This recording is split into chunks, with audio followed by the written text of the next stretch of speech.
Good morning, Standard 10. In our last class, we were discussing about Nelson Mandela. In our last class, we have discussed how Nelson Mandela had addressed their people on their ceremony, on the day of ceremony. Let's move on the story further, okay? It was not only a display of pinpoint precision and military force, but a demonstration of military's loyalty to democracy, to a new government that had been freely and fairly elected.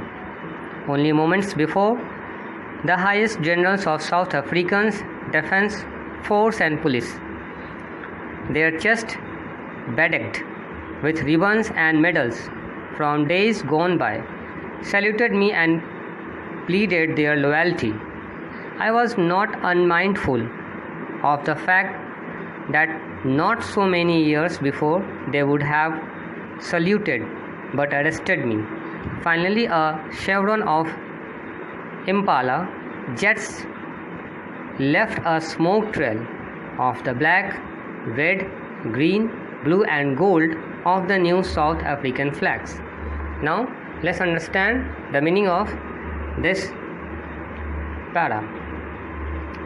कुछ ही क्षणों बाद हमारी आंखें विस्मय हो उठीं जब union building के ऊपर दक्षिण अफ्रीका जेट हेलीकॉप्टर ने अपनी उपस्थिति दर्ज करवाई। यह सेना का न केवल एक नियमनिष्ठ प्रदर्शन था, बल्कि उससे कहीं ज़्यादा सेना के प्रजातंत्र के प्रति, नई सरकार के प्रति वफादारी का, जो प्रजातंत्र और सही रूप से चुनी गई थी। कुछ क्षण पहले दक्षिण अफ्रीका की सुरक्षा सेना और पुलिस के उच्च जनरलों ने, जिनकी छाती पर बीते दिनों के रिबन और पदक थे, मुझे सलामी दी और वफादारी की शपथ ली। मैं उस तथ्य से भी अनजान नहीं था कि कुछ वर्षों पहले उन्होंने मुझे सलामी देकर गिरफ्तार किया था। अंत में इम्पाला जेट विमानों ने दक्षिण अफ्रीका के नए ध्वज के काले, लाल, हरे, नीले और सुनहरी रंगों के धुएं को वी शेप में आकाश में छोड़ा। Next para.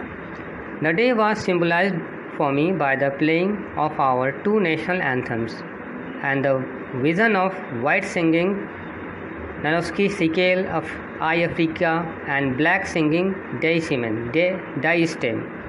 the old anthem of the Republic. Although that they neither group knew the lyrics of the anthem they once despaired, they would soon know the words by heart. On the day of the inauguration, I was overwhelmed with a sense of history.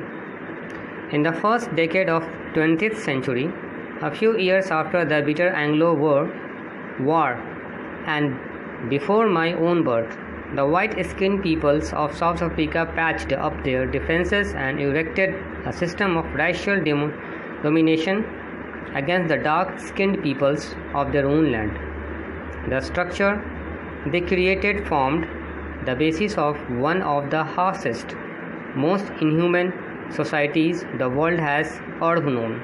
Now, in the last decade of the 20th century and my own 8th decade as a man, that system had been overturned forever and replaced by one that recognized the rights and freedoms of all people,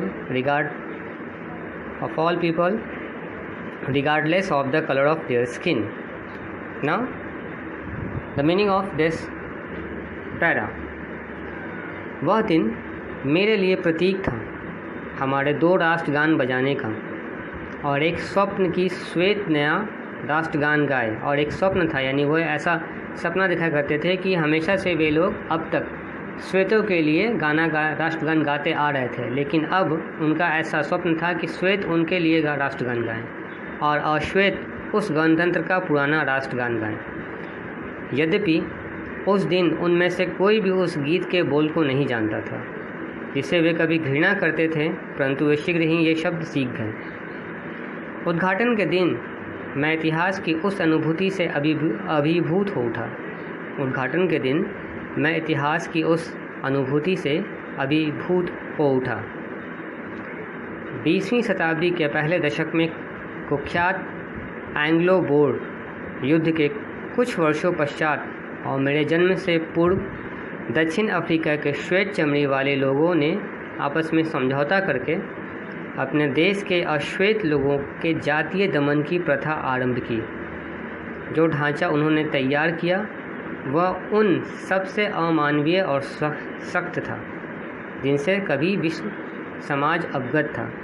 अब 20वीं शताब्दी के अंतिम दशक में और मेरे जीवन के 8वें दशक में यह ढांचा हमेशा के लिए उखड़ चुका है और इसके स्थान पर एक ऐसा ढांचा जो रंग भेद के बिना सभी लोगों के अधिकार की ओर स्वतंत्रता की रक्षा करता है, अधिकार और स्वतंत्रता की रक्षा करता है।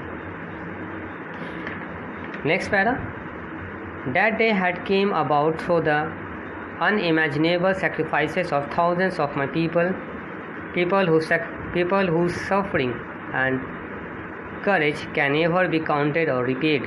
I felt that day, as I have on so many others day, that I was simply the sum of all those African patriots who had gone before me. That long and noble line ended and now began again with me. I was pained that I was not able to thank them and that they were not able to see what their sacrifices had wrought.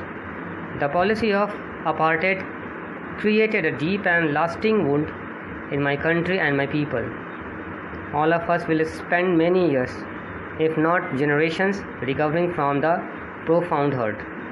But the decades of oppression and brutality had another unintended effect, and that was that it preceded the Oliver Tombos, the Walter Sisslers, the Chief Luthulius, and the Yusuf Dados, the Bram Fishers, and the Robert Soboskovich of our time. Men of such extraordinary courage, wisdom, and generosity that their like may never be known again. Perhaps it requires such depths of operation that create such height of character. My country is rich in the minerals and gems that lie beneath its soil, but I never always known that its greatest wealth is its people, finer and truer than the purest diamond. Now let's understand the meaning of this para.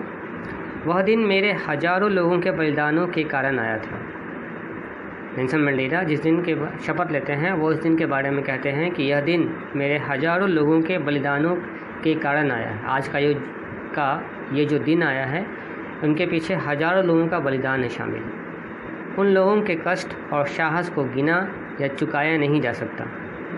उस दिन मुझे अनुभव हुआ, जैसा कि पहले कई बार हुआ, कि मैं भी उन सभी देशभक्तों का जोड़ हूँ जो मुझसे पहले हुआ करते थे। वह लंबी और आदर्श पंक्ति समाप्त होकर मुझसे शुरू हुई है। मुझे दुख है कि मैं उन्हें धन्यवाद नहीं दे पाया, और ये वह नहीं जो अपने बलिदानों के प्रभाव को देख पाए। पृथक्करण यानी सेपरेशन। पृथक्करण की नीति ने मेरे देश और मेरे लोगों को कभी न खत्म होने वाला गहरा घाव दिया है।